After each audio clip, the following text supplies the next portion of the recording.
The Adani Group has opted out of US funding for its port project in Colombo and will instead use its own resources to finance its Sri Lanka port capacity expansion plans. In an exchange filing, Adani Ports and SEZ firm said its project is on track for commissioning by early next year. The group said it had withdrawn its request for funding from the U.S. International Development Finance Corporation and added that the firm will now finance the project through internal accruals, consistent with its capital management policies.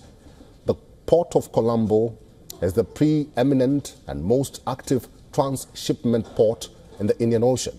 Since 2021, it has functioned at above 90% capacity, indicating a need for capacity expansion. In November last year, the US FDC consented to extend a loan of $553 million to facilitate the development, construction and management of the Colombo West International Terminal. The CWIT is a deep-water container terminal at the port of Colombo in Sri Lanka. The CWIT is under development by a partnership of Adani Ports, Sri Lankan conglomerate John Keel's Holding, and the Sri Lanka Ports Authority. The DFC financing was integral to the U.S. government's comprehensive strategy to mitigate China's expanding influence in the region.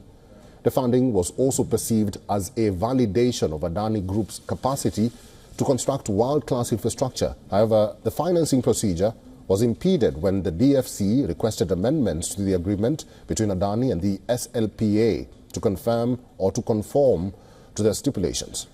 This DFC's amendment request underwent scrutiny by Sri Lanka's Attorney General. As the project approached completion, Adani Ports, which has a 51% stake, opted to continue without financial support from the DFC. The latest development comes after the U.S. Department of Justice indicted Gautam Adani along with 7 others for allegedly bribing last month. The allegations leveled include a $265 million offer in bribes to Indian officials. The DOJ say the bribes were given to get lucrative solar power deals projected to generate $2 billion in profits over 2 decades.